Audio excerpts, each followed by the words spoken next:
അമൃത് Veni hair elixir presents daily news പ്രഭാത വാർത്തകൾ powered by Pulimoottil silks KSFE. ഈ ആണുങ്ങൾക്ക് മാത്രം എന്താ ഇത്ര അധികം നെറ്റ് കെയറിലും ഹെയർ ലോസ് ഒക്കെ ഉണ്ടാവണേ? ആണുങ്ങളുടെ ഹെയർ ലോസിന്റെ മേജർ റീസൺസ് തന്നെ ഡിഫറെന്റ് ആണ്. സ്കാൽപ്പിലുള്ള 5 ആൽഫ റിഡക്ടേസ് എന്ന എൻസൈം നിങ്ങളുടെ ഹോർമോണുമായി ചേർന്ന് ഹെയർ ഫോളിക്കിൾസിനെ ചുരുക്കുന്നു. Amrit Veni hair elixir for men use ചെയ്യൂ. പുരുഷന്മാർക്ക് വേണ്ടി ബയോടെക്നോളജി പ്രകാരം പ്രത്യേകം ഡെവലപ്പ് ചെയ്തത്. നമസ്കാരം, ഞാൻ ഡെയ്സി ബിജു. ഡെയിലി ന്യൂസിന്റെ പ്രഭാത വാർത്തകളിലേക്ക് സ്വാഗതം. ഇന്ന് സെപ്റ്റംബർ 26 വ്യാഴാഴ്ച. പ്രതീക്ഷയുടെ ഒരു കണം ബാക്കിവെച്ച് 72 ദിവസം നീണ്ട കാത്തിരിപ്പിന് വിട നൽകി കർണാടകയിലെ ഷിരൂരിലുണ്ടായ മണ്ണിടിച്ചിലിൽ കാണാതായ അർജുന്റെ മൃതദേഹം ഗംഗാവലി പുഴയിൽ നിന്നും കണ്ടെത്തി. ഡ്രഡ്ജർ ഉപയോഗിച്ച് ഇന്നലെ നടത്തിയ നിർണായക പരിശോധനയിലാണ് അർജുന്റെ ലോറിയും ലോറിക്കുള്ളിൽ നിന്ന് മൃതദേഹവും കണ്ടെത്തിയത്. ലോറിയുടെ ക്യാബിനാണ് ആദ്യം പുറത്തെത്തിച്ചത്. പിന്നീട് ലോറിയുടെ ക്യാബിൻ ഉയർത്തിയപ്പോഴാണ് ഉള്ളിൽ മൃതദേഹമുള്ളതായി കണ്ടെത്തിയത്. ലോറിയും അർജുന്റെ ശരീരവും കണ്ടെത്തിയത് ഗംഗാവലി പുഴയുടെ 12 മീറ്റർ ആഴത്തിൽ നിന്നായിരുന്നു. ഏറെക്കുറെ അസാധ്യമെന്നു തന്നെ കരുതിയിരുന്നിടത്തുനിന്നും നിശ്ചയദാർഢ്യത്തിന്റെയും തളരാത്ത ശുഭാപ്തി വിശ്വാസത്തിന്റെയും പിൻബലത്തിലാണ് അർജുനിലേക്ക് തിരച്ചിൽ സംഘം എത്തിച്ചേർന്നത്. മൃതദേഹം അർജുന്റേത് തന്നെ എന്ന് ഉറപ്പിക്കാൻ DNA പരിശോധന നടത്തുമെന്ന് കാർവാർ MLA സതീഷ് കൃഷ്ണസെയിൽ. മംഗളൂരുവിൽ വെച്ചാണ് DNA പരിശോധന നടത്തുക. പരിശോധനാ ഫലം ലഭിച്ച ശേഷമാകും ഔദ്യോഗിക സ്ഥിരീകരണമെന്നും MLA വ്യക്തമാക്കി. അതേസമയം മണ്ണിടിച്ചിലിൽ കാണാതായ കർണാടക സ്വദേശികളായ ലോകേഷിനും ജഗന്നാഥനും വേണ്ടി തെരച്ചിൽ തുടരുമെന്നും സതീഷ് കൃഷ്ണസെയിൽ അറിയിച്ചു. അർജുന്റെ മൃതദേഹം കണ്ടെത്തിയപ്പോൾ വിങ്ങിപ്പൊട്ടി ലോറി ഉടമയും സുഹൃത്തുമായ മനാഫ് ഒരു സാധാരണ മനുഷ്യന് ചെയ്യാൻ കഴിയുന്നതിന്റെ പരമാവധി ചെയ്തെന്നും അർജുന്റെ അമ്മയ്ക്ക് നൽകിയ വാക്ക് താൻ പാലിച്ചെന്നും മനാഫ് പ്രതികരിച്ചു. അർജുന്റെ മൃതദേഹം DNA പരിശോധനയ്ക്ക് അയക്കുമെന്ന് ജില്ലാ കളക്ടർ സ്ഥിരീകരിച്ചു. മൃതദേഹം ജില്ലാ ആശുപത്രിയിലെ മോർച്ചറിയിലേക്ക് മാറ്റി. DNA പരിശോധനയുടെ ഫലം വന്നതിനുശേഷം മൃതദേഹം ബന്ധുക്കൾക്ക് വിട്ടുനൽകും. 2 ദിവസത്തിനുള്ളിൽ ഇതുണ്ടാകുമെന്നും കളക്ടർ ലക്ഷ്മിപ്രിയ അറിയിച്ചു. അർജുന്റെ ലോറിയുടെ ക്യാബിൻ പാടെ തകർന്ന നിലയിലാണ് കണ്ടെത്തിയത്. ക്യാബിനകത്തുനിന്ന് മൃതദേഹ ഭാഗങ്ങളും കണ്ടെത്തിയതിന് പിന്നാലെ കൂടുതൽ പരിശോധനകൾ നടത്തി. ക്യാബിനുള്ളിൽ നിന്നും മണ്ണും ചെളിയും അടക്കം ശേഖരിച്ചു. സംസ്ഥാന ദുരന്ത നിവാരണ സേനാംഗങ്ങളാണ് പരിശോധന നടത്തിയത്. ഷിരൂരിൽ തെരച്ചിൽ തുടരുമെന്ന് കർണാടക മുഖ്യമന്ത്രി സിദ്ധരാമയ്യ. ദൌത്യം ലക്ഷ്യത്തിലെത്തിക്കാനായതിൽ സംതൃപ്തിയെന്ന് സിദ്ധരാമയ്യ പ്രതികരിച്ചു. ഷിരൂർ ദൌത്യത്തിൽ കർണാടക മുഖ്യമന്ത്രി സിദ്ധരാമയ്യയെ അഭിനന്ദിച്ച് KC വേണുഗോപാൽ MP. ചില സമയങ്ങളിൽ പലതരത്തിലുള്ള വിമർശനങ്ങൾ വന്നിരുന്നുവെന്നും രാജ്യം കണ്ട വലിയ രക്ഷാ ദൌത്യങ്ങളിലൊന്നാണ് അർജുനു വേണ്ടി കർണാടക സർക്കാർ നടത്തിയതെന്നും KC വേണുഗോപാൽ പറഞ്ഞു. അർജുനെ കണ്ടെത്തിയ ഷിരൂർ ദൌത്യത്തിൽ കർണാടക സർക്കാരിന് നന്ദി അറിയിച്ച് മുഖ്യമന്ത്രി പിണറായി വിജയൻ. കർണാടക മുഖ്യമന്ത്രി സിദ്ധരാമയ്യയ്ക്ക് കത്തയച്ചാണ് പിണറായി വിജയൻ നന്ദി അറിയിച്ചത്. സംസ്ഥാനത്തിന്റെ അഭ്യർത്ഥനകളോട് കർണാടക ആത്മാർത്ഥമായി പ്രതികരിച്ചുവെന്നും അതിൽ കേരളത്തിന്റെ ആത്മാർത്ഥമായ നന്ദി അറിയിക്കുന്നുവെന്നും പിണറായി വിജയൻ കത്തിൽ പറഞ്ഞു. അർജുന്റെ ലോറിയും മൃതദേഹ ഭാഗങ്ങളും കണ്ടെത്തിയതിൽ പ്രതികരിച്ച് പ്രതിപക്ഷ നേതാവ് VD സതീശൻ. കുടുംബത്തെ സംബന്ധിച്ചിടത്തോളം ഇത് പ്രതിസന്ധി ഘട്ടമാണെന്നും അവരെ ചേർത്ത് പിടിക്കുകയാണ് ഇനി നമുക്ക് ചെയ്യാനുള്ളതെന്നും VD സതീശൻ ഫേസ്ബുക്ക് കുറിപ്പിലൂടെ പറഞ്ഞു. കർണാടകയിലെ ഗംഗാവലി പുഴയിൽ കണ്ടെത്തിയ അർജുന്റെ ലോറി വടം പൊട്ടിയതിനാൽ ഇന്നലെ കരക്ക് കയറ്റാൻ ആയില്ല. ഇന്ന് രാവിലെ 8 മണിയോടെ ശ്രമം വീണ്ടും തുടങ്ങും. ഇന്നലെ ഉച്ചയ്ക്ക് ശേഷമാണ് അർജുന്റെ ലോറിയും മൃതദേഹവും ഗംഗാവലി പുഴയിൽ നിന്നും കണ്ടെത്തിയത്. നിലമ്പൂർ MLA PV അൻവറിനെ വിമർശിച്ച് CPM സംസ്ഥാന സെക്രട്ടറി MV ഗോവിന്ദൻ. അൻവർ പറയുന്നത് പോലെയുള്ള കാര്യങ്ങൾ ചെയ്യുന്ന ആളല്ല മുഖ്യമന്ത്രിയുടെ പൊളിറ്റിക്കൽ സെക്രട്ടറിയായ P ശശിയെന്ന് MV ഗോവിന്ദൻ പറഞ്ഞു. ഗൌരവത്തോടെ ആരോപണമുന്നയിച്ചാൽ ഗൌരവമുള്ളതാകുമോ എന്നും അൻവറിനെ പരിഹസിച്ച് MV ഗോവിന്ദൻ മറുപടി നൽകി.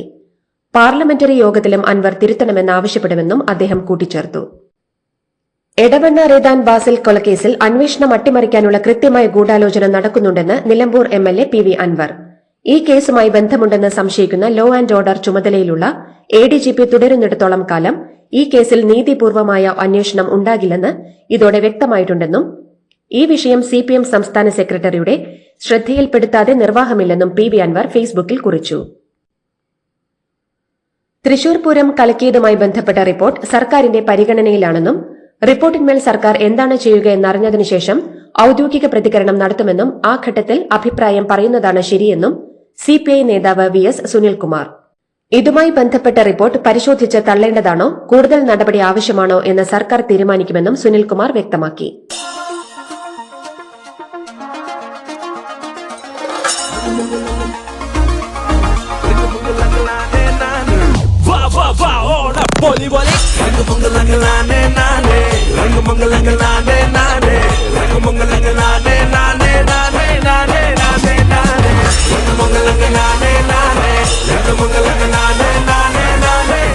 Onam 100-ാം Onam celebrating 100 years of Pulimoottil silks.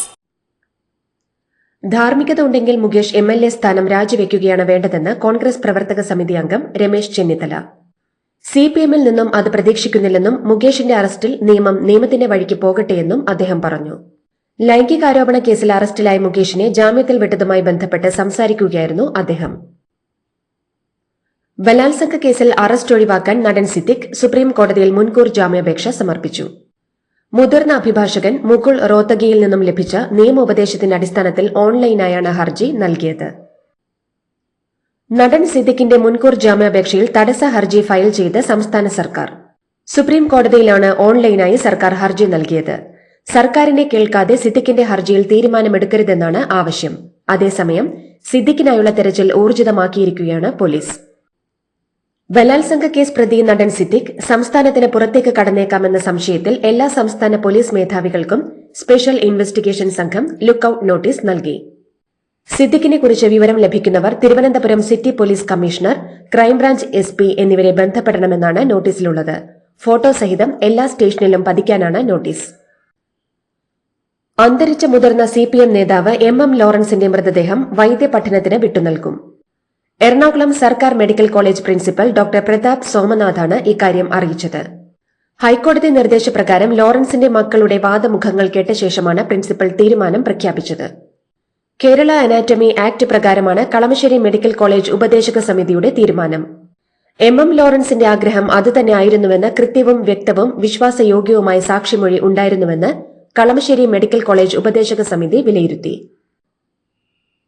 Fisheries വകുപ്പിലെ 662 താൽക്കാലിക ജീവനക്കാരെ വാട്സാപ്പ് സന്ദേശം വഴി പിരിച്ചുവിട്ടതായി റിപ്പോർട്ട്. ജനകീയ മത്സ്യകൃഷിയുടെ 100ഓളം പ്രൊജക്ട് കോർഡിനേറ്റർമാർ, 565 അക്വാകൾച്ചർ പ്രൊമോട്ടർമാർ എന്നിവരെയാണ് കരാർ കാലാവധി അവസാനിക്കാൻ ദിവസങ്ങൾ ബാക്കിയുള്ളപ്പോൾ ഉത്തരവിറക്കാതെ വാട്സാപ്പ് സന്ദേശമയച്ച് ഒഴിവാക്കിയത്. കേന്ദ്രമന്ത്രി സുരേഷ് ഗോപിക്കെതിരെ മാധ്യമപ്രവർത്തകരെ കയ്യേറ്റം ചെയ്തെന്ന പരാതിയിൽ കേസെടുക്കില്ല. സംഭവത്തിൽ നിയമ നടപടികൾ സ്വീകരിക്കേണ്ട വകുപ്പില്ലെന്ന് പോലീസ് അനിൽ അക്കരയെ അറിയിച്ചു. അനിൽ അക്കരയുടെ പരാതി തൃശൂർ ACP ആയിരുന്നു അന്വേഷിച്ചത്. NCP സംസ്ഥാന വൈസ് പ്രസിഡന്റ് PK രാജനെ പാർട്ടിയിൽ നിന്നും സസ്പെൻഡ് ചെയ്ത നടപടിക്കെതിരെ മന്ത്രി AK ശശീന്ദ്രൻ. പ്രതികാര മനോഭാവത്തോടെയുള്ള നടപടിയാണ് PK രാജന്റെ സസ്പെൻഷൻ എന്ന് ശശീന്ദ്രൻ ആരോപിച്ചു. നടപടി പിൻവലിക്കണമെന്നാവശ്യപ്പെട്ട് AK ശശീന്ദ്രൻ സംസ്ഥാന പ്രസിഡന്റ് PC ചാക്കോയ്ക്ക് കത്ത് നൽകി. വേണാട് എക്സ്പ്രസിന് കൂടുതൽ കോച്ച് അനുവദിക്കണമെന്നാവശ്യപ്പെട്ട് മന്ത്രി V അബ്ദുറഹ്മാൻ റെയിൽവേ ബോർഡ് ചെയർമാന് കത്തെഴുതി. കൊല്ലം എറണാകുളം റൂട്ടിൽ പുതിയ മെമു സർവീസ് ആരംഭിക്കണമെന്നും കത്തിൽ ആവശ്യപ്പെട്ടിട്ടുണ്ട്. കേരളത്തിലെ ട്രെയിൻ യാത്രാ ദുരിതം പരിഹരിക്കാൻ അടിയന്തര നടപടികൾ സ്വീകരിച്ചില്ലെങ്കിൽ ഭാവിയിൽ ഗുരുതര പ്രതിസന്ധികൾ ഉടലെടുക്കുമെന്ന് മന്ത്രി കത്തിൽ ചൂണ്ടിക്കാട്ടി. മരടിൽ തീരദേശ പരിപാലന നിയമം ലംഘിച്ച് നിർമ്മിച്ചുവെന്ന് കണ്ടെത്തിയ ഫ്ളാറ്റുകൾക്കെതിരായ കേസ് കനത്ത പിഴ ഈടാക്കി തീർപ്പാക്കേണ്ടതായിരുന്നുവെന്ന് സുപ്രീം കോടതി judge BR Gavai. Maradu flat case ഇന്നലെ പരിഗണിക്കുന്നതിനിടെയാണ് ജസ്റ്റിസ് BR ഗവായിയുടെ സുപ്രധാനമായ നിരീക്ഷണം ഉണ്ടായത്. നടിയെ ആക്രമിച്ച കേസിൽ മെമ്മറി കാർഡ് തുറന്നു പരിശോധിച്ചതിലെ വസ്തുതാന്വേഷണ റിപ്പോർട്ടിനെതിരായ ഹർജി ഹൈക്കോടതി വിധി പറയാനായി മാറ്റി. അതിജീവിതം നൽകിയ ഹർജിയാണ് വിധി പറയാൻ മാറ്റിയത്. ജഡ്ജിയുടെ റിപ്പോർട്ട് റദ്ദാക്കി ഉന്നത പോലീസ് ഉദ്യോഗസ്ഥന്റെ നേതൃത്വത്തിൽ അന്വേഷിക്കണമെന്നാണ് നടിയുടെ ആവശ്യം. ഓപ്പറേഷൻ വിസ്ഫോടൻ എന്ന പേരിൽ വിജിലൻസ് നടത്തിയ മിന്നൽ പരിശോധനയിൽ ക്രമക്കേടുകൾ കണ്ടെത്തി. സംസ്ഥാനത്ത് വെടിമരുന്ന് കൈകാര്യം ചെയ്യുന്നതിന് ലൈസൻസ് അനുവദിക്കുന്നതിലും പുതുക്കി നൽകുന്നതിലും ക്രമക്കേടുകൾ നടക്കുന്നതായി ലഭിച്ച രഹസ്യ വിവരത്തിന്റെ അടിസ്ഥാനത്തിലാണ് ഓപ്പറേഷൻ വിസ്ഫോടൻ നടത്തിയത്. മിന്നൽ പരിശോധനയിൽ കണ്ടെത്തുന്ന ക്രമക്കേടുകളെപ്പറ്റി വിശദമായ റിപ്പോർട്ട് സംസ്ഥാന സർക്കാരിന് തുടർ നടപടികൾക്കായി കൈമാറുന്നതാണെന്നും വിജിലൻസ് വൃത്തങ്ങൾ അറിയിച്ചു. ചാലക്കുടി കാരൂരിൽ ബേക്കറി യൂണിറ്റിന്റെ മാലിന്യ കുഴിയിലിറങ്ങിയ 2 പേർ ശ്വാസം മുട്ടി മരിച്ചു. റോയൽ ബേക്കേഴ്സിന്റെ നിർമ്മാണ യൂണിറ്റിനോട് ചേർന്ന മാലിന്യ കുഴിയിലാണ് അപകടം ഉണ്ടായത്. ജിതേഷ്, സുനിൽകുമാർ എന്നിവരാണ് മരിച്ചത്. ചാലക്കുടിയിൽ നിന്ന് ഫയർഫോഴ്സ് എത്തിയാണ് മൃതദേഹം പുറത്തെടുത്തത്. എങ്ങനെയുണ്ട്? ഓണത്തിന് ഇതാണോ എടുക്കുന്നേ? ഓണക്കോടി വരും. അതെ, 10ൽ ഒരാൾക്ക് ഈ സീരീസിൽ ഓണക്കോടി സമ്മാനം. മെഗാ സമ്മാനമാണെങ്കിലും പുതുപുത്തൻ ബെൻസ് കാർ. 2ാം സമ്മാനം ഇന്നോവ ക്രിസ്റ്റ, അതും 17. ഇത്തവണ സമ്മാനങ്ങളുടെ നക്ഷത്ര തിലക്കവുമായി KSFE ഗാലക്സി ചിട്ടികൾ. കർണാടകയിലെ ബാംഗ്ലൂരുവിൽ യുവതിയെ കൊലപ്പെടുത്തി കഷ്ണങ്ങളാക്കി ഫ്രിഡ്ജിൽ ഒളിപ്പിച്ച പ്രതിയെ ഒഡീഷയിൽ തൂങ്ങി മരിച്ച നിലയിൽ കണ്ടെത്തി. മഹാലക്ഷ്മി കൊലക്കേസിലെ പ്രതി മുക്തി രഞ്ജൻ റോയിയാണ് ആത്മഹത്യ ചെയ്ത നിലയിൽ കണ്ടെത്തിയത്. മുക്തി രഞ്ജൻ റോയി ഒഡീഷയിലുണ്ടെന്നറിഞ്ഞ് അന്വേഷണ സംഘം കസ്റ്റഡിയിലെടുക്കാൻ എത്തിയപ്പോഴാണ് ഒരു മരത്തിൽ കെട്ടിത്തൂങ്ങിയ നിലയിൽ കണ്ടെത്തിയത്. മൈസൂർ അർബൻ ഡെവലപ്മെന്റ് അതോറിറ്റി സ്ഥലം അനുവദിച്ച കേസിൽ കർണാടക മുഖ്യമന്ത്രി സിദ്ധരാമയ്യക്കെതിരെ പോലീസ് അന്വേഷണത്തിന് ലോകായുക്ത ഉത്തരവിട്ടതോടെ മുഖ്യമന്ത്രി രാജിവെക്കണമെന്നാവശ്യപ്പെട്ട് പ്രതിപക്ഷമായ ബിജെപിയും ജെഡിഎസും രംഗത്ത്. കേസ് അന്വേഷണം സിബിഐയെ ഏൽപ്പിക്കണമെന്ന് ബിജെപി അധ്യക്ഷൻ ബി.വൈ. വിജയേന്ദ്ര പറഞ്ഞു. കനത്ത മഴയെ തുടർന്ന് മുംബൈ നഗരത്തിൽ പലയിടത്തും വെള്ളക്കെട്ട് രൂപപ്പെട്ടു. റോഡുകളിലും റെയിൽവേ ട്രാക്കുകളിലും വെള്ളം കയറിയതോടെ റോഡ് റെയിൽ ഗതാഗതം പ്രതിസന്ധിയിലായി. കാലാവസ്ഥ മോശമായതോടെ നിരവധി വിമാനങ്ങൾ വഴിതിരിച്ചുവിട്ടു. മഴ ശക്തമായ സാഹചര്യത്തിൽ മുംബൈയിലെ വിദ്യാഭ്യാസ സ്ഥാപനങ്ങൾക്ക് ഇന്ന് അവധി പ്രഖ്യാപിച്ചു. അമിത വേഗത്തിലെത്തിയ കാർ ട്രെയിലറിലേക്ക് ഇടിച്ചുകയറി യാത്രികരായ 7 പേർക്ക് ദാരുണാന്ത്യം. ഗുജറാത്തിലെ സബർകാന്ത ജില്ലയിലെ ഹിമന്ത് നഗറിന് സമീപമാണ് ബുധനാഴ്ച രാവിലെ അപകടമുണ്ടായത്.